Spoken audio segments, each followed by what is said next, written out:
In 5th grade, I was struggling to break 7 minutes in the mile. And 5 years later, in 10th grade, I'm easily breaking 4:40. Here's my progression over the past 5 years as a runner. My name is Brody Answell. I'm a high school runner in Central Florida.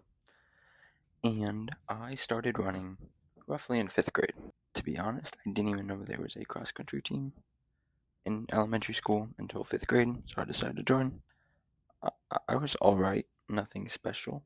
That's where it all started, and I'm going to show you my times, how my training has progressed throughout the years. So to start, in 5th grade, to be honest, I didn't really know what I was doing. For training, I would go run a mile, basically as fast as I could every single day, hoping that, that would translate because my race is only a mile. It doesn't really work that way. But in the 5th grade, if you look on mile split, it says I ran a 6:25. I don't believe that. My guess is the course was short. I probably ran closer to 6:45. That's what we'll call my 5th grade PR. 6:45. Not too shabby. Then we get to middle school. In 6th grade, I ran track and cross country. In cross country, I think I ran low 13s for the 2 mile. Then again, it's cross country. Who knows how accurate the course was. But at that point, I was probably running 30 miles a month, I would say, probably around that. Basically nothing. I was playing basketball at the time. I was playing basketball all the way up till 8th grade year. So whenever basketball season came around, I think I was running no more than 10 miles a month. Then 6th grade, track comes around.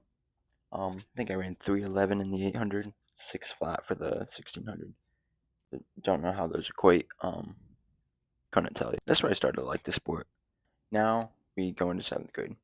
7th grade is probably really where I started to put work in. I really started to care. I got a watch. Summer going into 7th grade, I was probably putting in 25, 30 miles a week.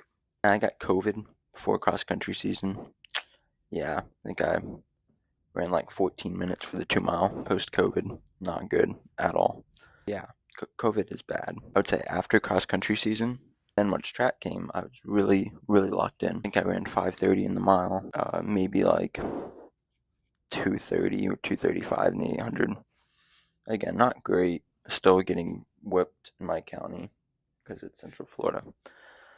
But I would say 7th grade year is really where I started to fall in love with running. My middle school coach, he's the one that really made me fall in love with running.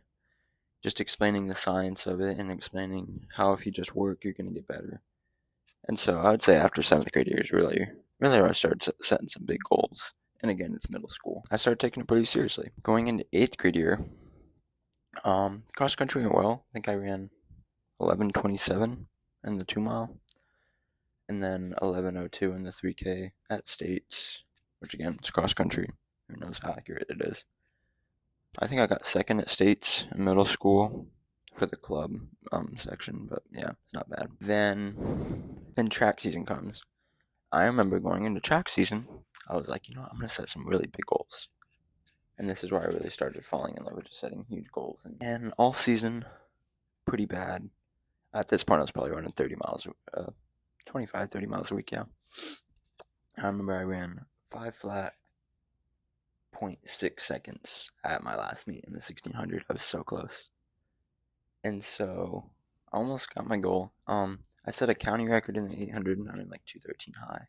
That was pretty cool. But yeah, that was my middle school career. Overall, I was pretty happy with it.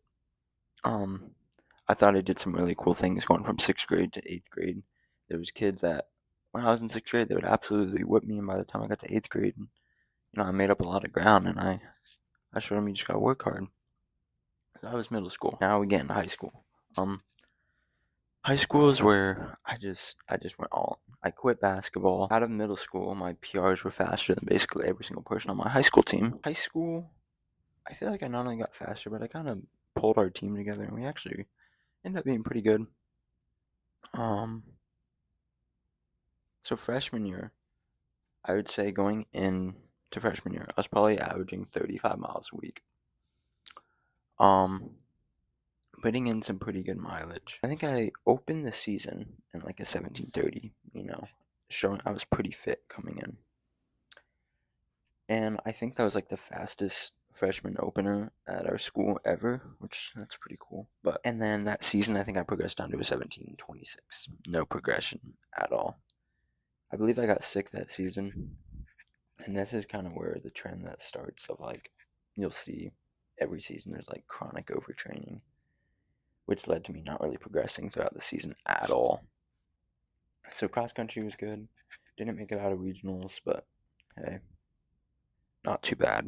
So now going into track season, I think I was probably running 40 miles a week. Started incorporating more threshold, stuff like that. Overall, it worked out pretty well. Track season was all right. Honestly, I just wasn't super healthy.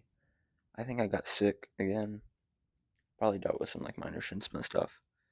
I ran 10:27 for the 2 mile, 4:47 for the 1600, and official was 2:07 in the 800. I think I split close to a 2:05, but we're just gonna go with 2:07. 2:07 in the 800.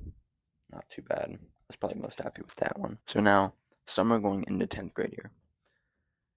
This summer, or this last summer, honestly, I think I trained too hard. I was probably putting in 50 miles a week in some points. And I thought, I was like, man, I'm going to get so fit. I'm putting in so many miles. And when I was at the start of the season, I felt great. But, 2 months later, that didn't last that way. First race of the season, I got sick. I ended up getting sick 3 times throughout the season. Probably had like one decent race, only ran 17:11 on the short course.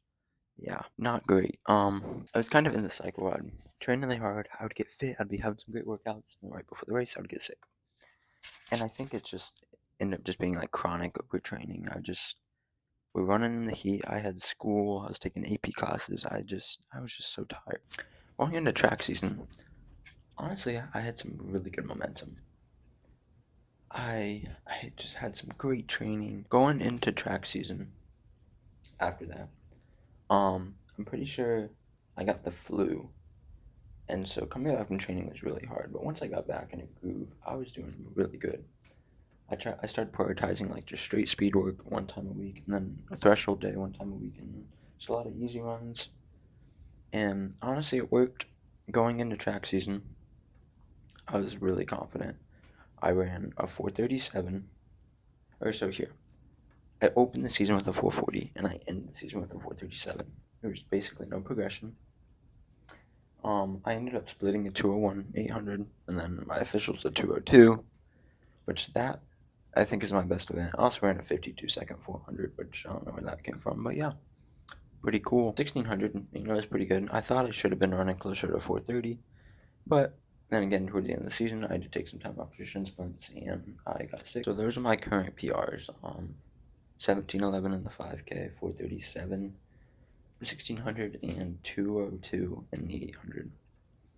Honestly, I think all of them should be a lot faster. I just haven't really had a good high school season yet. And I think that's just due to some training errors, and I think it's pretty fixable. And so we're fixing that this summer. We're going to fix it coming up this fall. Training right now is going the best it ever has. I'm putting in right under 50 miles a week, and it just feels so much more comfortable than it did last year, which is a really good sign because you really just don't want to work yourself too hard in the summer. And you're just going to have nothing left to give in the fall. And so if you want to follow along with me, I'll be posting videos this summer. I'll show you some of my training. I'll show you what I'm going to be running this fall. This fall, I'm not even caring about times. I just want to go out and I want to win some races. I want to be really competitive. And that's what I want to do. So, if you guys are interested, you can subscribe and see what I can do. I appreciate you watching, and I hope from this video you learn. Even if you're not very genetically gifted, if you just put in work, you're going to surpass so many people, and you can accomplish things that you never thought you would. You're going to surprise yourself in so many ways. And that's what I've learned through this sport. I've surprised myself countless times, and I'm still not full. I'm still hungry for more. Appreciate you watching.